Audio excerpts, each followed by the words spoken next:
And the other big story from Pakistan, days after a deal with the hardliners, the Pakistani government has begun a crackdown against protesters who have been demonstrating against Asia Bibi's acquittal.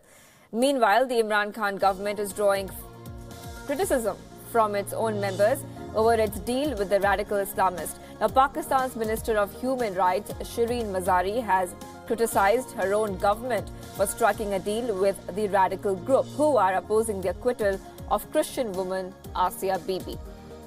The senior Pakistani minister has said appeasement in the name of avoiding bloodshed sends a dangerous message to non-state actors. Now, Mazari has also said that the government's decision has undermined the concept of peaceful democratic protest and compared Imran Khan's decision with the appeasement of Nazis, which led to World War II. And we spoke to Ahmed Shaheen, a senior journalist from Lahore, and this is what he had to say on this story. State ministers saying different things. One has to get the perspective of the whole situation. The perspective is that the current incumbent government of Pakistan is of the PTI and the famous cricketer Imran Khan, very, very famous for the U-turns. So the whole situation, even before the elections, they made those economic promises that they'll pay off all the debt of Pakistan as soon as they come to power and blah, blah, blah. These are not mistakes. These are intentional things that you take U-turns on just to get what you want.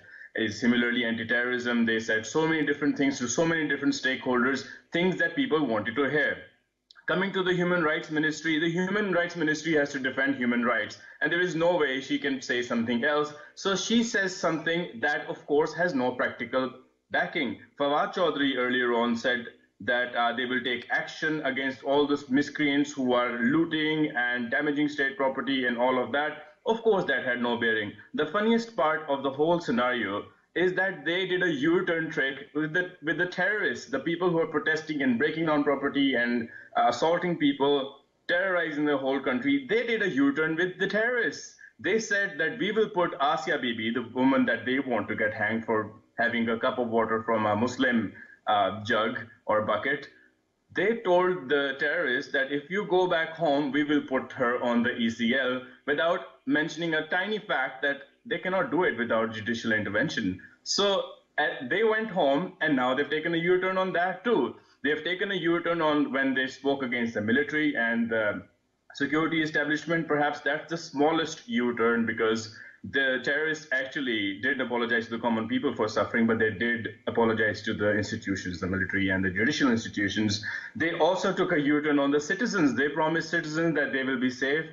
Citizens were not safe. They promised citizens that the culprits will be reprimanded.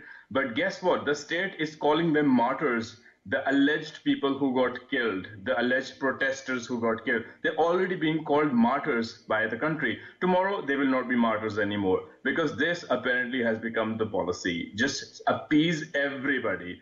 What Shireen Mazari is doing is also appeasing her target constituency, international human rights organizations and international media. But she also understands when the time comes, if it's decided to hand over Asia Bibi to the terrorists, I'm sure that's not going to happen. But even if that happens, it would be a U-turn of a U-turn of a U-turn.